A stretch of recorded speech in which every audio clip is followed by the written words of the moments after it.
The courtroom was packed, tension thick. Cassie Ventura, Diddy's ex and the woman who flipped the industry on its head, was back on the stand. Last week she called him violent, manipulative, dangerous. Today, the defense hit back, hard. Diddy's lawyer, Anna Esto, came in swinging. She painted Cassie as jealous, controlling, said she chose to be part of the twisted world she's now calling abuse. Then came the most disturbing twist. Cassie spoke again about freak-offs, what she says were Diddy's private sex parties loaded with escorts, cameras, and power plays. The defense tried to tear it down.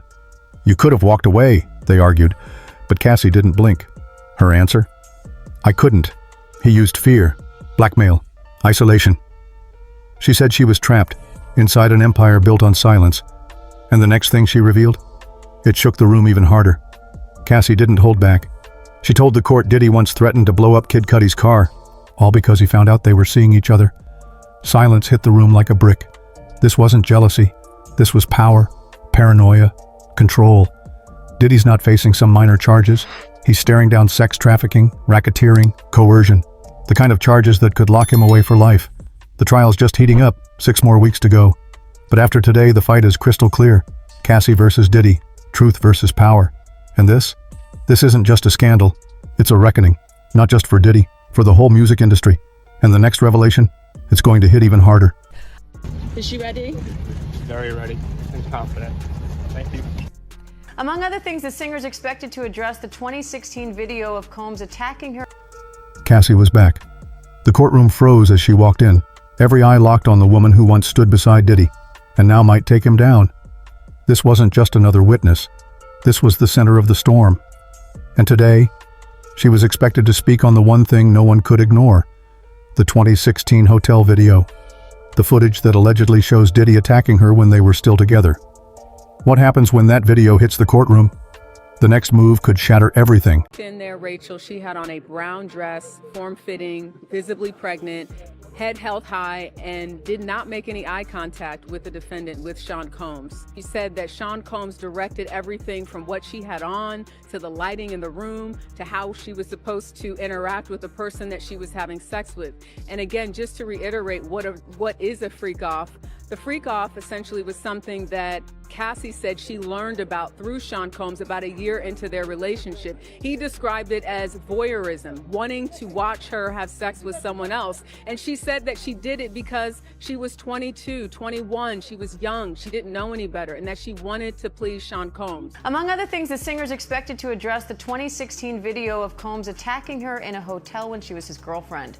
Combs has pleaded not guilty. His attorneys argue the video is evidence of jealousy, not sex trafficking. And now for the first time, jurors are hearing what Cassie has to say about that and other aspects of their 10-year relationship. At the center of it all, the 2016 hotel video, the one that allegedly shows Diddy attacking her. He says it's just a jealous argument, not abuse, not trafficking. Cassie says otherwise. And today, for the first time, jurors heard her speak on it. Direct, unfiltered, raw. But that's just the start. She's about to unpack a decade-long relationship, and the truth buried inside it. Cassie entered with quiet fire. No theatrics, just focus. Diddy sat just feet away. He didn't move, but the energy in the room shifted instantly. This was the moment. The judge gave the signal. Cassie's lawyer stepped up. She began, voice low, steady, but cracking at the edges. She spoke about the years in Diddy's shadow. At first she was controlled, then cut off, then broken. He decided who she saw, where she went, what she said, and when she resisted, violence. No one in the courtroom said a word, because every detail Cassie dropped felt like a match on gasoline, and she was just getting started.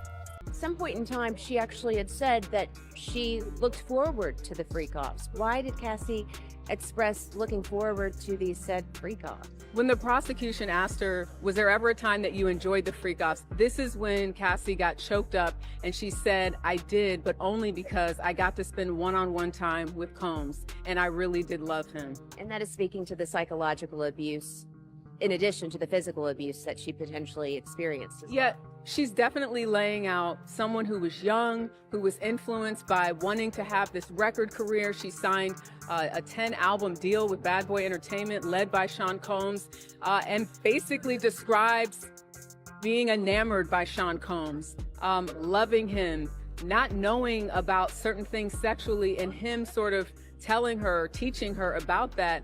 And what you hear is someone that was young and she even said, I was young, I was naive, I didn't know any better. But she's really telling the story of someone who thought she was going to be with someone in this music industry that was going to help her career, that cared about her, but quickly learned after the freak-offs that wasn't the case. And what I thought was also interesting is she said that after that first freak-off, she said she felt dirty. She didn't want to do it. And when she brought up the idea of having a conversation about the freak-offs in an email, which the jurors saw, she said she backpedaled in the email because Combs responded by saying, "I know, you don't want to do it." And she said, "Oh no, well, it's not that." But that was the beginning. That was in 2010, where she brings up in an email that she wanted to have a conversation about this. And in her words, she didn't want to do it, but she felt like she had to do it.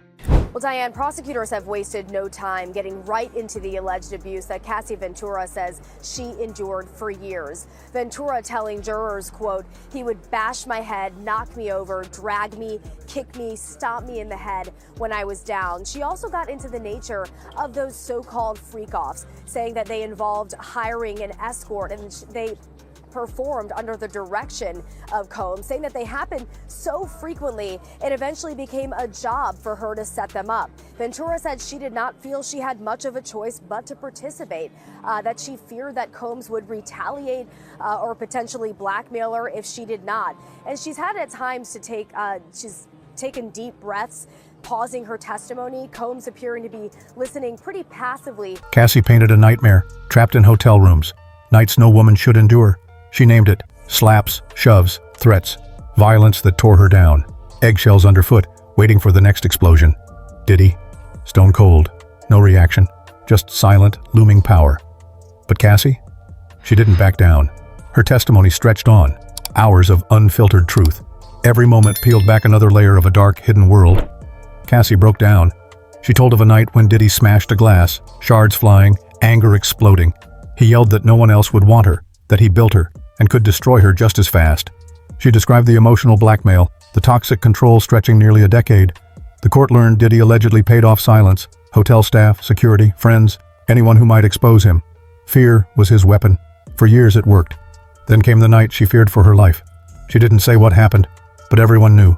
That night changed everything. With Diddy. Some of those details we've seen in prior lawsuits, but to hear her on the stand actually giving those details, reliving those moments herself.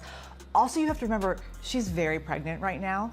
So I'm gonna be curious to see how long she makes it on the stand, how she's emotionally able to weather all of these questions.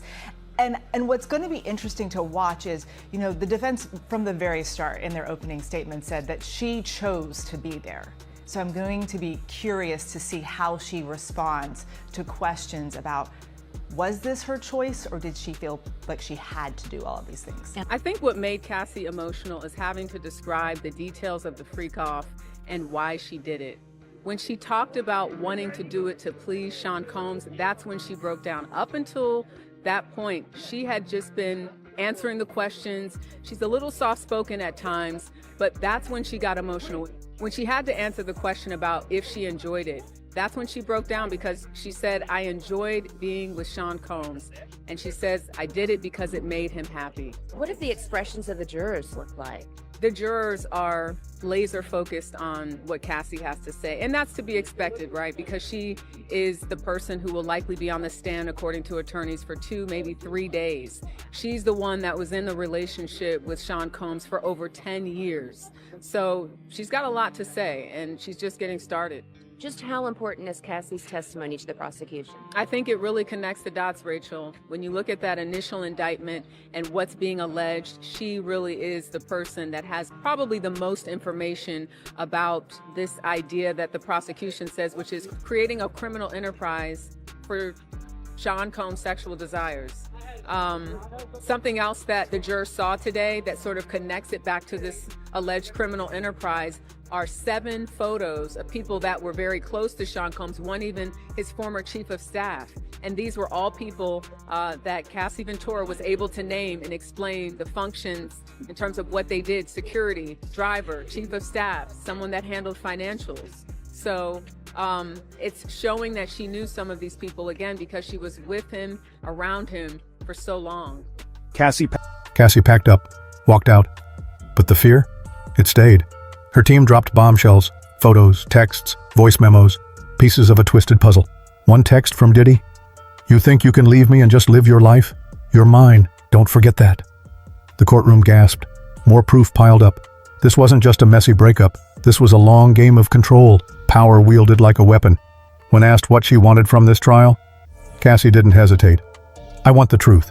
I want the world to see who he really is." The defense is going to say is that this wasn't blackmail, this was not coercion, this was consensual. We know that Cassie started out with Sean Combs as an early person with someone who is trying to get her career started, and he was going to help her. That's